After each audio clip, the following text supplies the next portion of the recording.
Good evening. This is Bobby Stafford with the Granby Church of Christ. This is our Sunday late afternoon, early evening lesson that we do online. We are studying, of course, from Mark's account of the gospel, and we'll be looking at fasting in just a moment from Mark chapter 2, beginning in verse 18. So I'll give you all some time to come online, get your Bibles, and get ready as we look about at what Jesus tells us about fasting. Again, in Mark chapter 2, beginning in verse 18, in just a moment.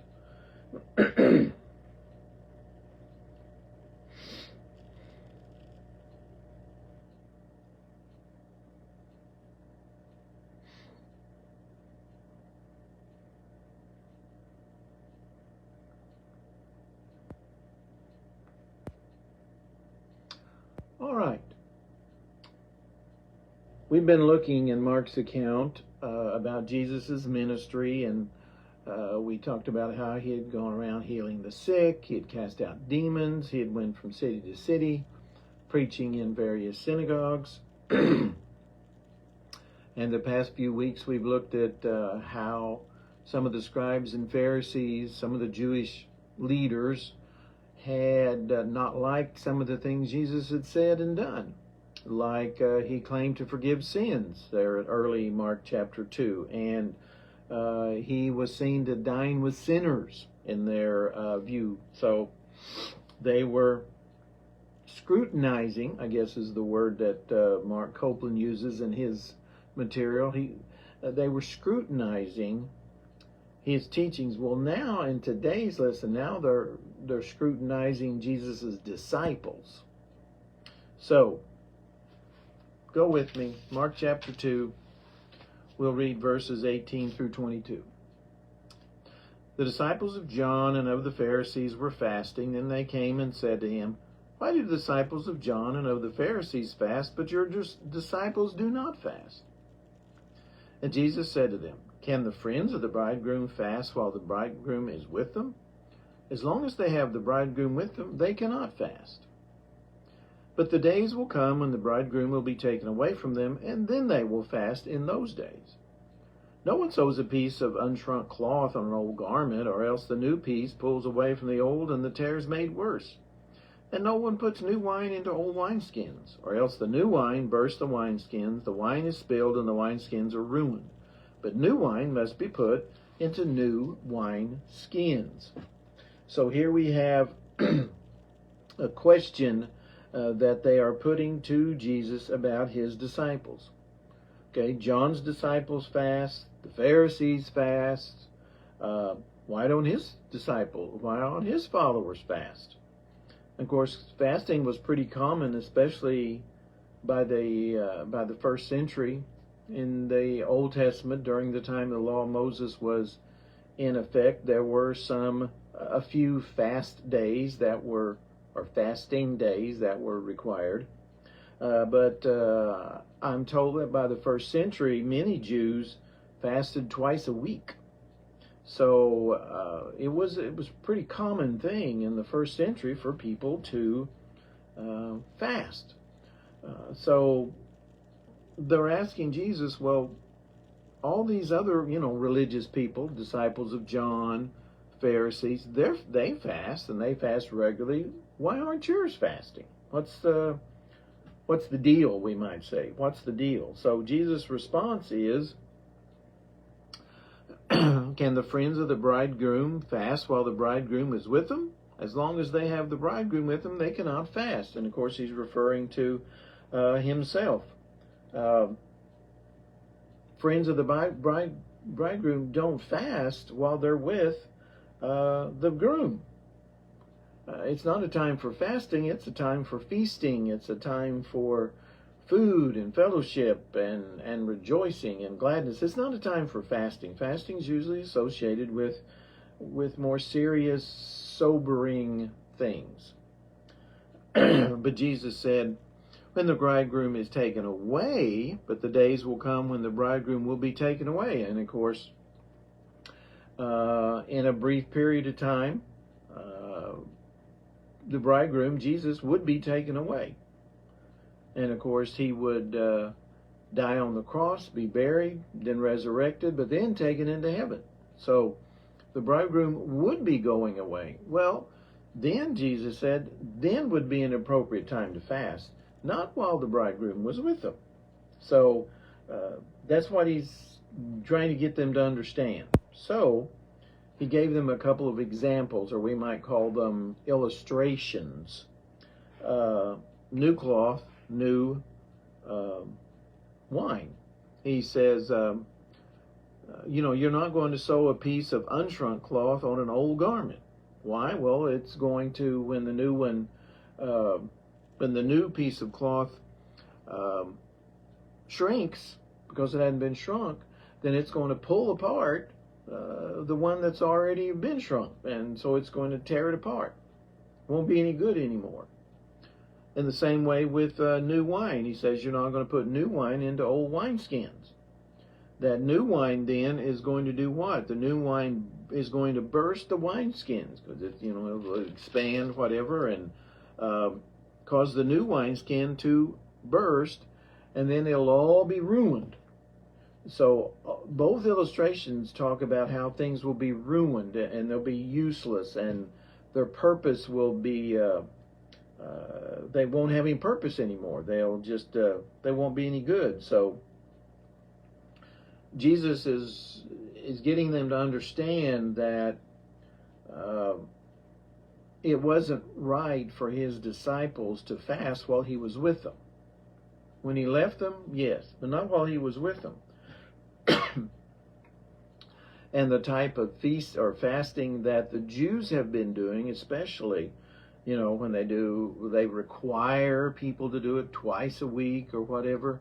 He said that type of required fasting, that won't fit in with Jesus's new covenant, his New Testament, his new teaching. Those two won't mesh. And we'll talk more about new wines and wineskins in a little bit. So the idea, of course, is that the rituals and so forth of Judaism is not going to fit. It would be incompatible with what Jesus was bringing. So before we go to the wines and wineskins in more detail, we need to think a little bit about fasting, because people have very different ideas about fasting, but the only thing we're concerned about is what the New Testament teaches about fasting. Jesus did say that when he was gone, his disciples would fast. And again, there was no requirement. There was no command, okay, you had to fast once a week, once a month, every Thursday. There was no requirements like that at all. But he knew there would probably be times, circumstances, situations where it would be good for his disciples to fast, and it would be appropriate. Remember in his Sermon on the Mount, Matthew 6, Jesus talked about two kinds of fasting. Fasting that God approved of and fasting that God condemned. The difference was in the intent, the sincerity. Were you fasting just to show to people that, oh, I'm very spiritual, I'm very religious? Well, that kind of fasting was condemned by God. But if someone did it sincerely and honestly, not trying to show off, then that was a good thing. So Jesus talked about the appropriate kind of fasting was to please God, not to try and please men.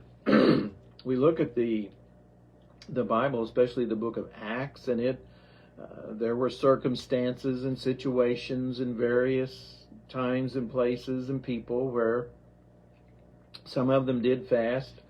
Antioch, Acts chapter 13, churches of Galatia, Acts 14, there were situations that came up where it was thought that fasting would probably help them focus on what was coming up. Maybe it would be a good thing for them to fast. Paul said that occasionally, during his time of preaching and ministry and so forth, that he fasted. When Paul wrote to the church at Corinth, 1 Corinthians 7, verse 5, he talks about how husbands and wives, on occasion, there may be times when it's good for them to fast. But all of these times, it's just up to the individual. Is this going to help the individual in some way? There might be circumstances that come up where, maybe fasting would help.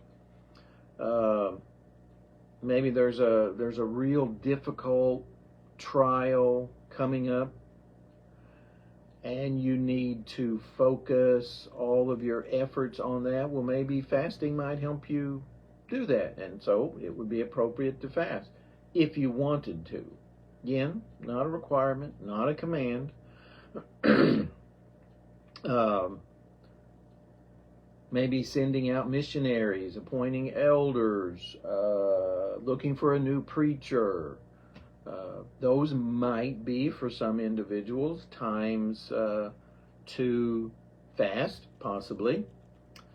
So any of those might be a good thing, but if one is to fast, they need to be very careful they're doing it for the right reason. Not to try and make people think that they're very, very religious. Well, look at me, I'm fasting. That is wrong in and of itself. But if it's going to help them, it's like a spiritual discipline, then maybe that's a very good thing.